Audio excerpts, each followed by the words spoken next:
Captain, I'm getting something. Put it on audio. The Federal Reserve Directors, a study of corporate banking influence conducted by the Committee on Banking, Currency and Housing, House of Representatives, in August 1976, it was concluded that all major financial banking cartels of the United States are all subsidiaries of the London Bank of England. In other words, the Neiman Rothschild Bank owns every major bank in the United States.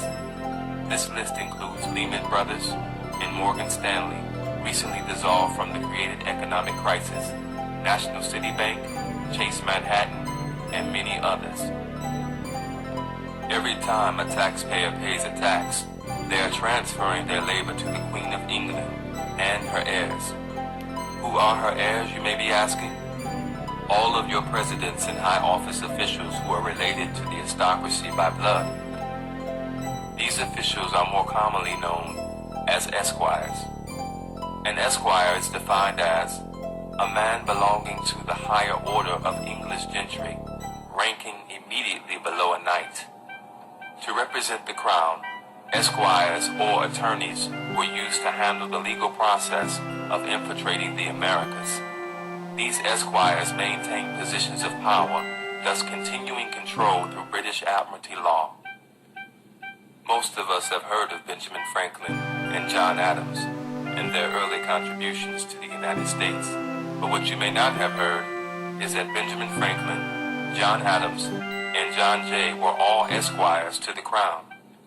They negotiated the Paris Peace Treaty of 1783 on behalf of the United States. It becomes clearer now why the treaty seems to align in favor of the British, even though they supposedly lost the war. The Paris Peace Treaty did not give America title to land. The king's possessions in America were protected and governed by corporate charters. Benjamin Franklin visited England and France many times during the Revolutionary War. Again, the British just moved from overt control of the 13 colonies to covert control.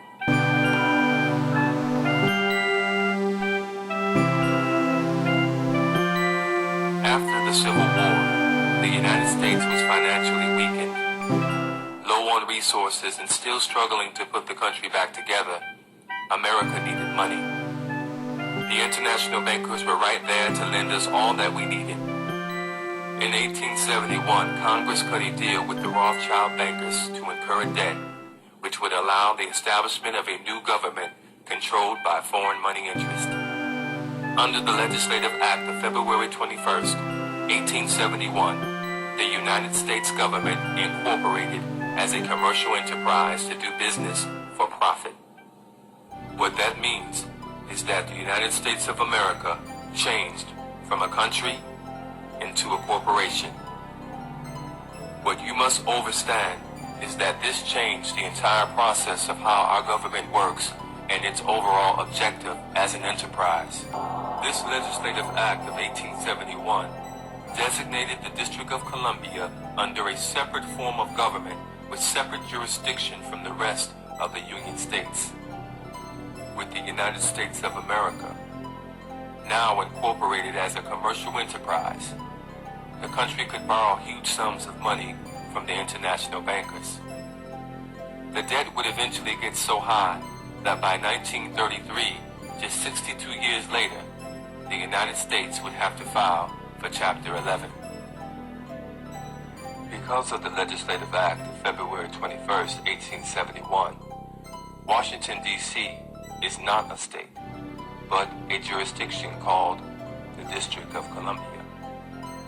The evidence for this fact can be found in the 41st Congress, Session 3, Chapter 62, 1871, when they state, an act to provide a government for the District of Columbia, be it enacted by the Senate and House of Representatives of the United States and Congress assembled, that part of the territory of the United States included within the limits of the District of Columbia be, and the same is hereby created into a government by the name of the District of Columbia, by which name is hereby constituted a body corporate for municipal purposes, and may be contract and be contracted with, sue and be sued. Are you flipping kidding me? Look at this. Masonic. And gosh darn it. We may not be going much further. But what the heck is this? Holy crap, holy. That is completely obnoxious. And inside is this deep... Because look at that Masonic temple. Those really are the background reasons. So Walter received the Balfour Declaration, and I have a copy here. And I wonder if I could possibly ask you to read it for us. Yes, indeed. Yeah. I'm going to put on my spectacles to make sure I read it accurately.